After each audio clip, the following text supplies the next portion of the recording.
Hello, good morning, namaskar. You are watching exclusive interview series by SARIM. I'm your host Purkho Bheel, and today we have very well-known personality with us, Mrs. Sumitra Magrati. She is a social activist, social mobilizer, and US Youth Council member. Currently, she is working as Chief Executive Officer and founder at Pride Foundation. So, welcome Sumitra ji, and thanks for your time and your efforts, and welcome again in our live interview. Namaste, and thank you so much, Purkhoji, for having me here today. Wow, it's an absolutely honor. And right now, I'm anticipated. So, my first question is what was it like for you to grow up as a Dalit woman? And what is the most challenging aspect of being a Dalit woman in Nepal? So, before questioning this question's answer, I'd like to mention some background of my story. Definitely. So I was born in a small village of Nepal that lies in Mhm. Gorkha district. So I belong Okay. from the middle class family. We are two daughters in our family who are Mhm. raised by two wonderful parents. Around around 2 decades ago, my both Mhm. parents were the first person in their place, in their village. Mhm. To pass their 10th class, which was biggest achievement in that time, in that period. So in the Okay. same way, I'm also the first women to pass or to pursue master degree. Now, just think in this 21st century Mhm. where we are. So since childhood, I have faced caste-based discriminations. However, I always aspire to be the change that I wish to see. So for me to grow up as a Dalit woman was a very challenging yet a fighting fighter. So by birth, I was born into a life of discrimination and stigma. Mhm. I had faced caste-based discrimination, uh, gender inequality. If we see on the lens of the whole intersectional way, which made me who I am today, who raised her voice uh, for the voiceless. The most challenging aspect of being a Dalit woman in Nepal is, Dalit women are perceived to be at the bottom of the caste, gender, and class hierarchy in Nepal.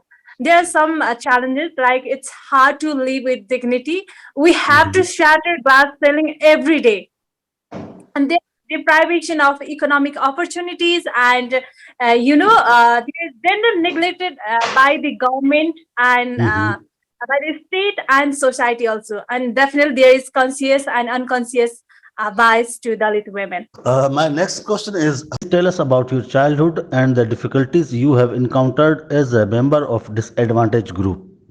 Have you ever been treated unfairly or discriminated because of your work? Have you ever been concerned about your own or your loved one's safety? So yeah, there are so many uncountable bad experiences I have faced since my childhood. Mhm. So I can share some of them. Okay. The very first time I feel discriminated is the time when I was only 5 years old. Mhm. As I went to one of my friends' home. Till that time, I was innocent. I have no idea about the untouchability and discrimination. I Mhm. was also unknown about the caste-based discrimination also. Since my friend's mother didn't allow me to enter inside her home, that day Mhm. I was uh, completely shattered. And after finishing, another incident I can remember right now is after finishing my 10th class, I wanted to Mhm. study in capital city of Nepal, that's Kathmandu. Then I Mhm. started to seek room for my further study. Until and unless we don't lie about our caste, it always becomes difficult to seek room. We have to struggle to be the normal human. Mhm. We Dalit people have to struggle. So there are so many bad experiences, and that has always made me feel so bad. But it's still, these experiences made me stronger to fight further. Because the more I was growing up, the more I was facing discrimination. And what I Mhm. learned, if I stay quiet, no one is going to speak up. So I must say I become one. Thank you. My third question is: have you ever come across caste-based differences in asset ownership, education, or employment? What types of prejudice you have to deal with on regular basis, and what is the most prevalent types of prejudice that the Dalit communities encounters? Okay, well, in our country, Nepal, this Mhm. is not recent data, but according to 2011 population census data, Yeah. there are around 13.6% of people are Dalit Mhm. in total population. And of course, I have come across caste-based differences in assist ownership, Mhm. education, and employment. Our forefathers were not allowed to study to do job in Mhm. bureaucracy, armed force, and other mainstream area of nation. But after the announcement of democracy, also the Mhm. condition of Dalit people was vulnerable. With the time we can find some social, economic, and political transformation of minority and marginalized community, but that is not enough. Especially in remote area, the condition of minority and marginalized is utterly vulnerable.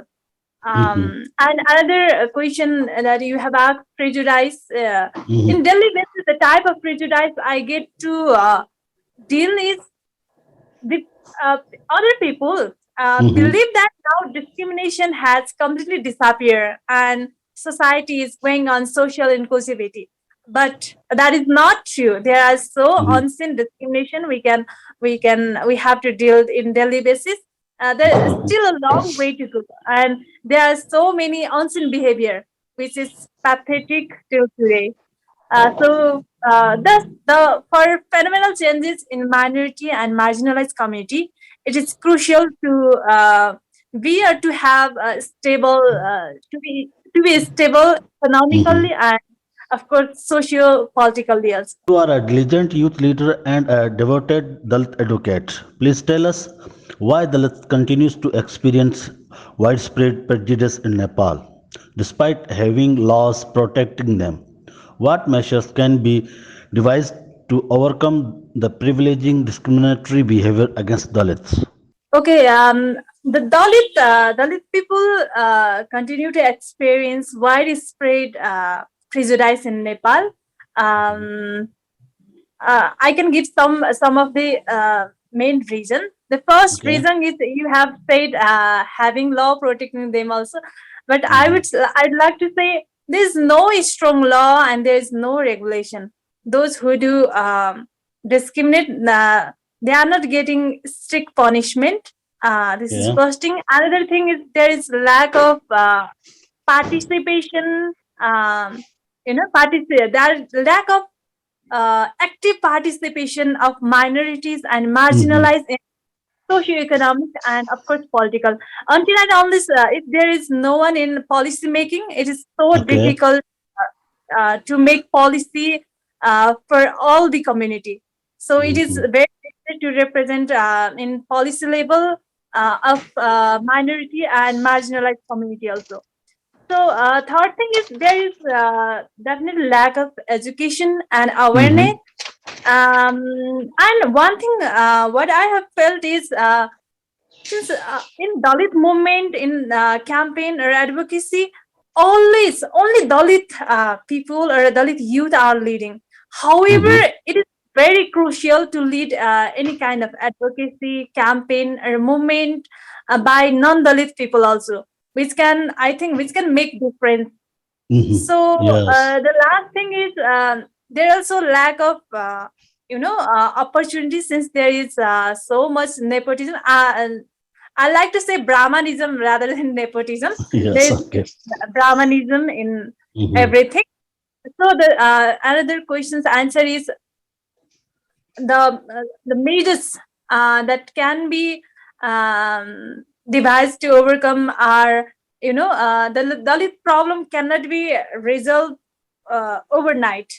Mhm. It's so transformation requires a combination of action of the government, non-profit organization, Dalit communities itself, Mhm. the government, and the political parties as well.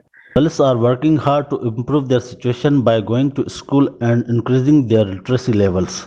Some peoples have turned to Buddhism and Christianity as a means of protest against the Hindu caste system. Do you have believe the caste system is responsible for conflicts that have resulted in deaths, torture, and other types of violence? I think there is nothing to do with being going from Hindu to Christianity. It's all about Mhm. people's mentality. There is nothing to do with Mhm. religion and all. Okay. All people need to be treated equally. Mhm. Uh, so caste system still seems to be indirectly enriched in the society, Mhm. and incident of caste discrimination are on the rise, not in the Mhm. fall but on the rise. So the example, you know, written in the law, constitution, Mhm. declare politically, but Yes. not implemented in practice. That's the main problem. And another one is overall building an egalitarian society Mhm. need of this hour. We have the same role as the state. We do Mhm. not always Yes. depend on state, but we all individuals have also the same role in maintaining the social tolerance by respecting the existing all classes, castes, religions in the society. So it seems necessary to bring different programs or the Mhm. policy against the social oppression and discrimination faced by the Dalit and marginalized communities.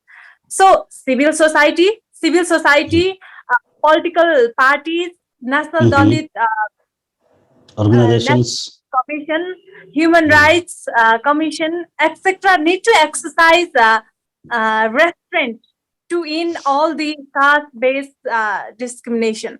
So it is not possible to end today's. It's Mhm. uh, today, but Yes. the problem is that historically there has been no voice against the caste system. You Mhm. know. Uh, Yes. yeah, so there is a need to emphasize practical education by including Mhm. subject ending caste-based discrimination, from moral education to social Mhm. education, and teaching the power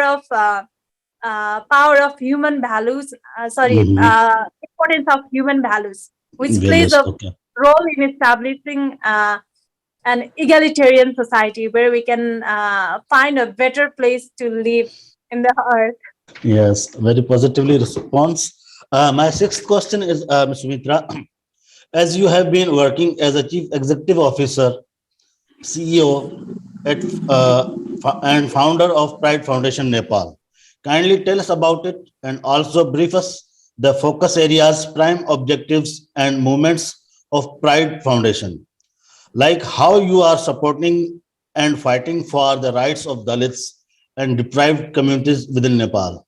After working for a couple of years in development sector as a Yeah. as a social mobilizer, and as a Mhm. social, finally we decided to work on own initiation with a specific Yes. mission vision.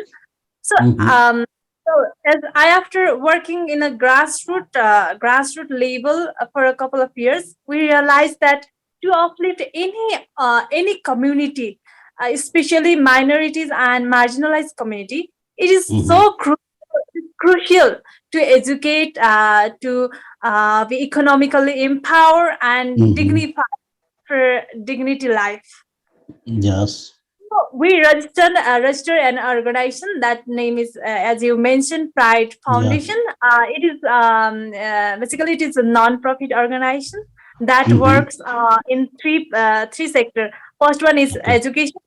Second one is Mhm. empowerment, and third one is dignity. in education that aims to educate people about the social protection mechanism, sexual and Yes. health, technical skill and life skill, parental education, and so forth. And in the same way, in empowerment, we aims to empower um, economically empowerment. Another Okay. one is individual empowerment, and another one is gender empowerment through Fine. different capacity building training, mentorship, and so forth. Similarly, our third most important area is dignity. That aims to speak up for the voiceless and for marginalized communities who are Mhm. deprived of basic human rights. So we are doing it. We are going to do it through advocacy, campaign, discourse in order to make dignified life. So we are supporting and fighting for the rights of Dalit and deprived communities within Nepal by advocating the Dalit issue to make a society a better place to live. My seventh question is, can you please tell us about a project initiative that helped you winning the gender empowerment of Savyam Sevik Award 2021 at UNV Nepal? Okay. Uh, this is like a really special award for me. I mean, Mhm. every award is special, but then Mhm. this one is so close to my heart. Yes. Thank you for asking this question. So, the story behind getting this award is very challenging. Years ago, I work in a remote part of Nepal, Mhm. Nepal in Okholunga district, Okay. to Read Nepal, which is also a non-profit organization. I was Okay. leading a whole district in a quick impact project, which aims to empower young girls and to Mhm. also another main objective is to maintain gender equality and social inclusion. I Mhm. was very determined for my work since I was able to bring impact on student life in a short period of time, where I did Mhm. program like parental education, sexual and reproductive health, self-defense, and about sexual harassment, abuse, and Mhm. exploitation, and social protection mechanism, and all. And also, I thought about the life skill, which denotes like leadership skill, Mhm. effective communication, negotiating skill, problem solving skill, questioning skill, and so forth. Mhm. So after after all these things, I have done budgetary as well as non-budgetary work also, and Mhm. after all these things, I was able to maintain gender equality and social inclusion in a classroom, in a Mhm. school, home, and in community as well, in a different Great. form. Yes. Thus I went in several hour on gender empowerment, which I feel so proud. Once again, congratulations for this award, and you deserve it. Now we are moving to our next question. Next question is: you have also have been affiliated with U.S. Youth Council member 2022 and 23. Kindly brief us the primary goals of campaign and how this platform is working to resolve the issues of minorities persecutions. USYC, United States Youth Council Yes. is one of the great uh, is a great not one of the is a great platform affiliated by US Embassy.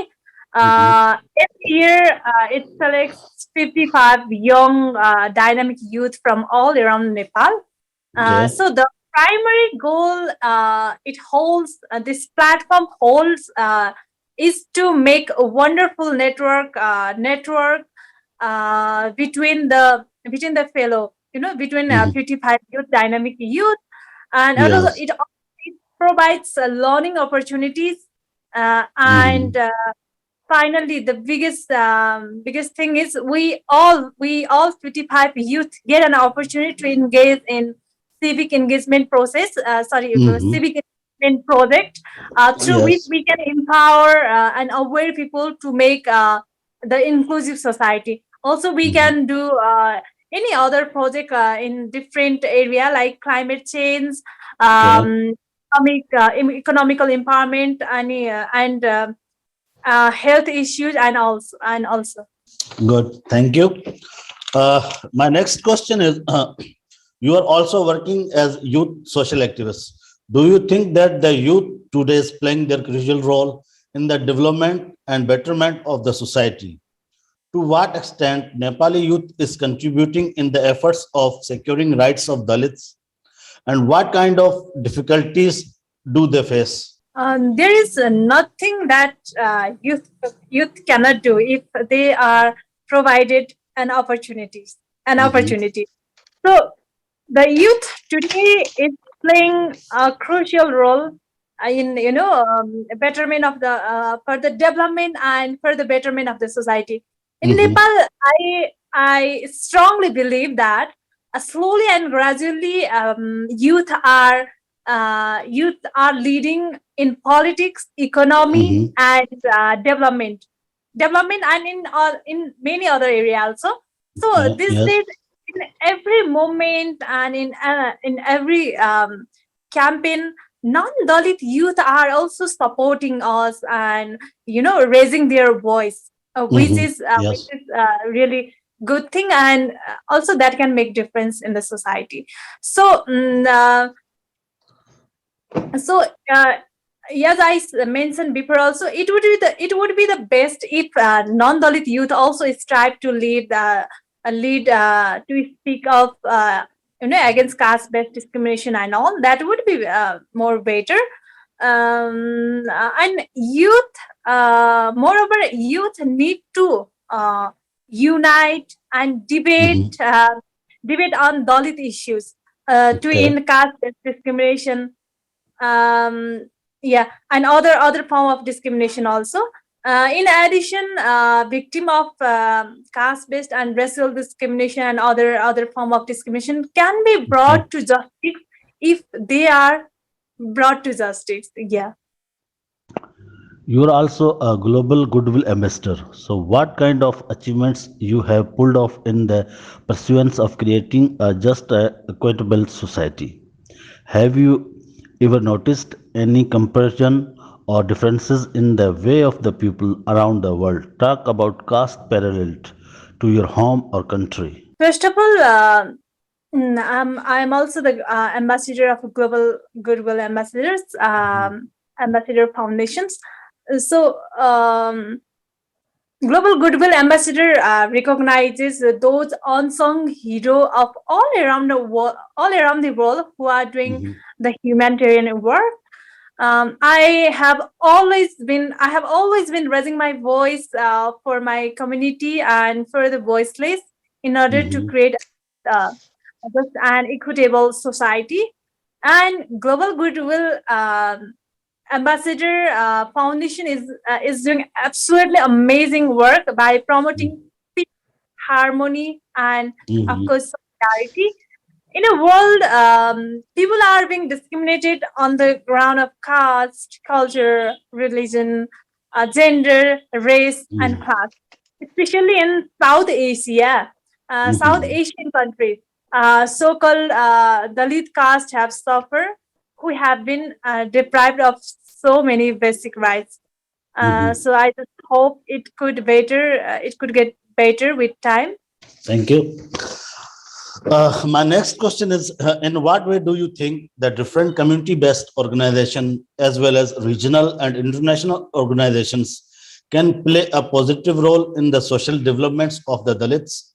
As I have already mentioned, that Mhm. one individual um, can make a difference, but to bring a huge difference, we all need to work on it. Uh, Regional, international organization, community-based Mhm. organization, a government itself, and of course we Mhm. individual also. So Yes. first thing is everybody need to understand that it is not only Dalit people's issue or fight, but Mhm. it is the fight of the whole humanity. This is Yes. the thing that need to understand by every people all around the Yes. world. So Yes. enabling and engaging a community-led conversation. This is Mhm. a community-based conversation. Decision makers need to get understand what people like or dislike about their community and the initiative Mhm. to make impact in people's life. So regional and international organizations like United Nations can can paint far better picture of the needs and the aspiration of the local community, Mhm. and a design of feeling, and of course the transformative project which can which can help to create an egalitarian society. Yeah, thank you. Next question is what recommendation you would suggest for bringing peace and ensuring the safety of Dalits in South Asia region? Okay, in South Asian region, I have already mentioned about this also. I Yes. find it similar. So the different community-based organization, regional and international organization can play a huge role in the social development of the Dalits. So Mhm. first thing is we need there is need of removal of social cultural inequality, which Mhm. is very important. In the same way, there need to be the promotion of economic equality. Yes. Moreover, Dalit people need to participate actively in policy making, in Mhm. politics, socioeconomics, um, in order to make the people's life better, in Mhm. order to dignity life. Thank you, Sumitra ji. My second last question is how can SARIM collaborate with your organization to help the persecuted minorities within South Asia? So yeah, we can Sarim and Pride Foundation. We Mhm. can work in collaboration, by making people aware, and educate through different effective through organizing different effective programs for the Mhm. dignity. And yes, I'm Yes. looking forward to work in collaboration in many ways. Sure. Welcome. Anytime welcome. Finally, my last question is would you like to join us in Karachi, Pakistan for our next international conference? Will take place shortly after the pandemic ends. Oh wow! Congratulations, first of all. Thank you. Um, yes, I already said you all are doing a wonderful job all around South Asia. Thank you very Um, much. so that's if my time and condition favor me, I would Mhm. definitely love to join. It would be my absolutely honor to be the part of the international conference, which is Mhm. going to held in your country. So thank you very much for your time and sharing your thoughts and all the history and situation of Nepal. So once again, Dhanyavad. Thank you very much. Thank you so much for having me, and I'd like to extend my heartfelt thanks to you and Sarim Thank you. for organizing this interview. Thank you so much. Thank you very much.